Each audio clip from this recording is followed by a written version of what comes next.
Hello, my name is Ola, and I'm reacting to Star Trek by Angry Video Game Nerd. This was recommended to me by Kung Fu Geek 2. Thank you for the recommendation. Um, yeah, I didn't know Star Trek had any video games. I don't know if maybe the nerd's gonna look at a Star Trek show or movie. I don't know. Um, Honestly, I've never really been a fan of Star Trek. I'm more of a fan of Star Wars, honestly. Um, I'm sorry. But anyway, let's check this out. Might be good, might be not. I don't know. Not the Angry Video Game episodes. I mean, his episodes are always good, like hilarious, funny. Um, but the games that he's gonna look at. But yeah, let's check this out. And if you want to like, comment, subscribe my channel, you can. If you don't want to, that's fine too. Here we go.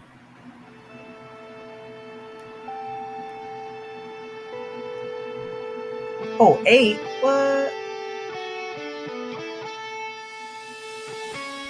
Games, the final frontier. Nice. These are the voyages of the starship NES. Its continuing mission to explore strange old consoles, to seek out bad games and review these humiliations, to boldly go where no nerd has gone before.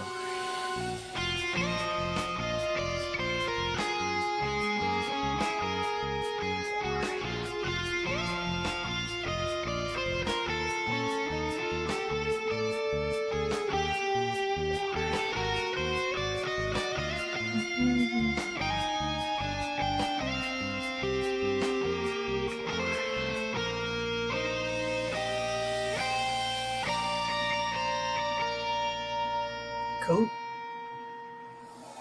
Got a picture of Captain Kirk back there. Nice. Whew. Man. Wow, next time I'm taking a shuttlecraft. I don't like having my molecules scrambled all over space. Well, anyway, what can I say about Star Trek? It's one of the biggest cult phenomenons of all time. And as a result, there's a whole galaxy of Star Trek-related electronic video games. So much that it overloads my sensory input I didn't know that. capacitors. So, let's just check out a few. First, let's try out Star Trek the Motion Picture for the Vectrix. The Vectrix has a built-in screen and a controller attached. Fascinating. What made this thing unique for 1982 was that it used vector graphics, all straight lines, no pixelation, bright and vibrant. This is the way many of the early arcade games were, but the Vectrix brought it into the home. Only thing, there's no color, but here's how they got around that. Each game came with an overlay. You just slide it over the screen and there you go. I fail to see the point.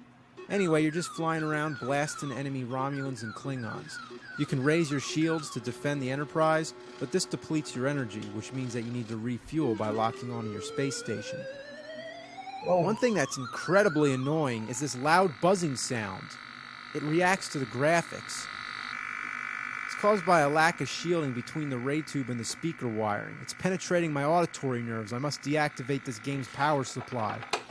Next up, Star Trek Strategic Operations Simulator for the Atari 2600 electronic gaming console. Basically, it's the same sort of game. You're just flying around blasting Klingon ships. You have to touch a certain amount of star bases before you can advance to the next sector. You have sort of a radar screen at the top. You could almost look at this screen the whole time you're playing, so it's kind of like having two different angles. I find this to be an incredibly simple game, but for whatever reason they decide to make an overlay for the controller.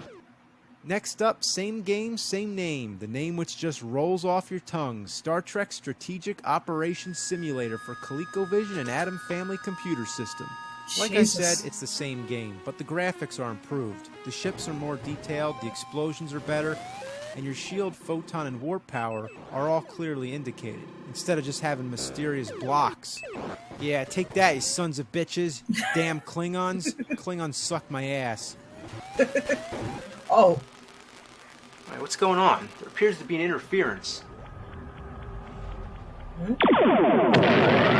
Whoa. What's the meaning of this attack? Nerd! What is it? You want Genesis? You can have Genesis. Come on! on, this isn't fair. Come down and fight.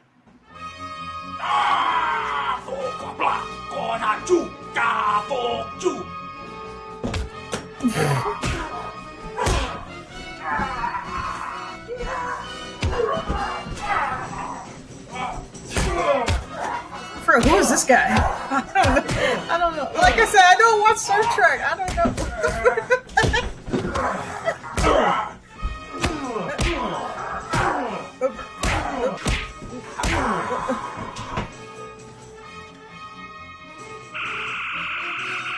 Oh no.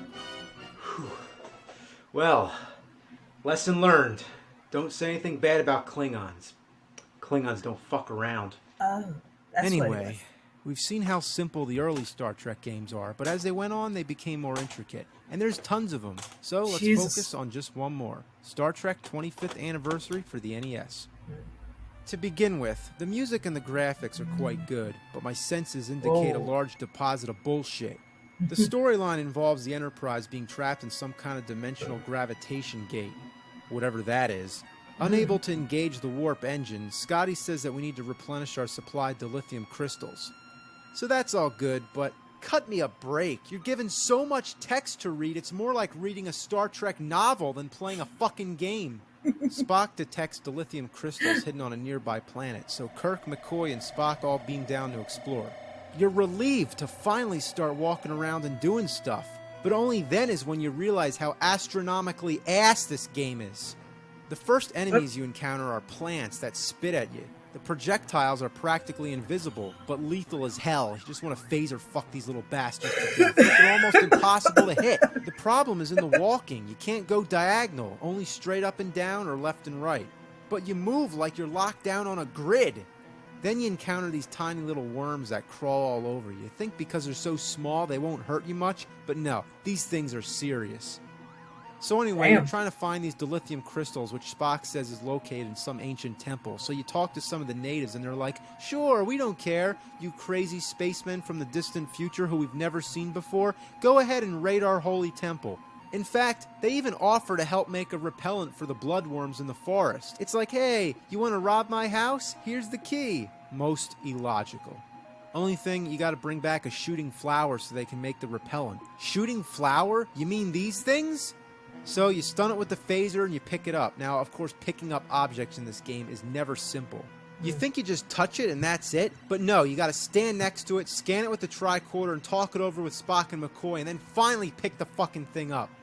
So you take the plant to the witch doctor and he makes the repellent, and once again you gotta pick it up.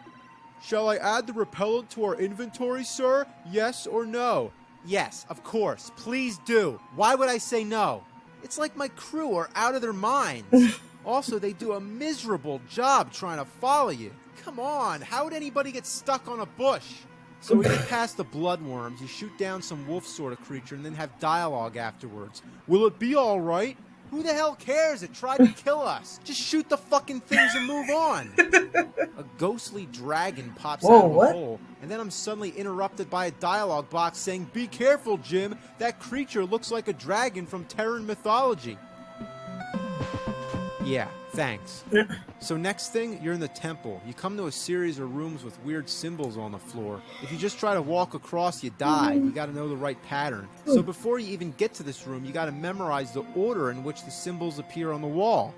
So unless you have an amazing memory, you gotta write it all down. And that sounds like fun, right? Why not play a game where you gotta write down cryptic symbols? By the way, these symbols look extraordinarily familiar.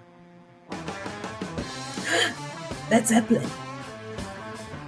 So many symbol combinations and several dialogue boxes later, you finally get the crystals, and then it's back to the Enterprise. Here it's more like a role-playing game or a simulation game. There's many things to do and many planets to explore. If you're a fan of Star Trek, you'll notice that's pretty loyal to the original series, and if you play it for a while, you might be able to get into it and adjust to its crap factor, not to be confused with warp factor. But for me, most of the time, I just can't figure out where to go or what to do. I tried calling the game a piece of shit, I tried giving it the finger, but verbal and gestural persuasions proved ineffective. Anyway, this part of the game is based on the episode A Piece of the Action, where you travel back in time to 1920s Earth.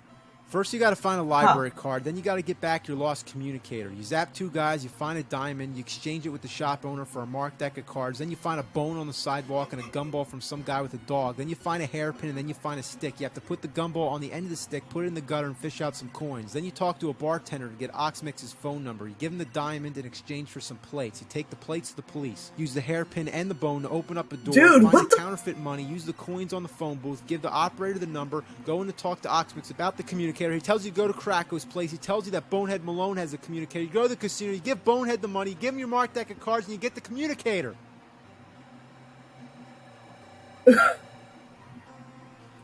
Yeah, exactly. What the hell, dude? No.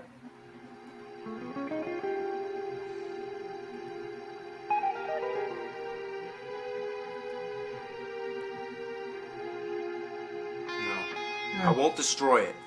Maybe the game designers did the best they could under the given circumstances. You hear? You'll have to get your entertainment someplace else.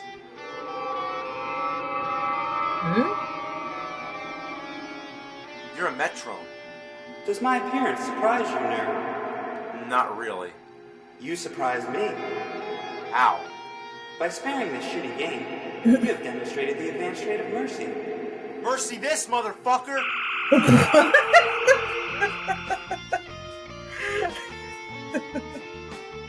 Nice.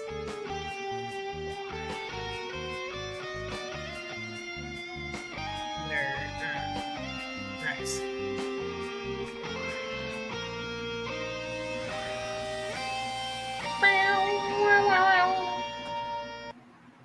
Yeah, like I said, I'm not a Star Trek fan.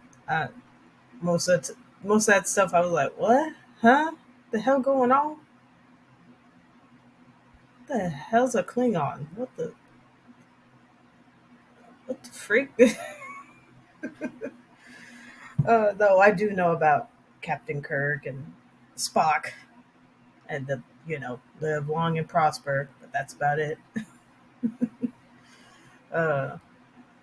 And of course, at some point, they replace him with James Patrick Stewart. He plays Captain Picard, I think that's his name. Yeah, that's about it. Again, like, yeah. Yeah. Man, that last game, like, holy crap, dude. It reminds me of another game. I forgot what the hell was that game.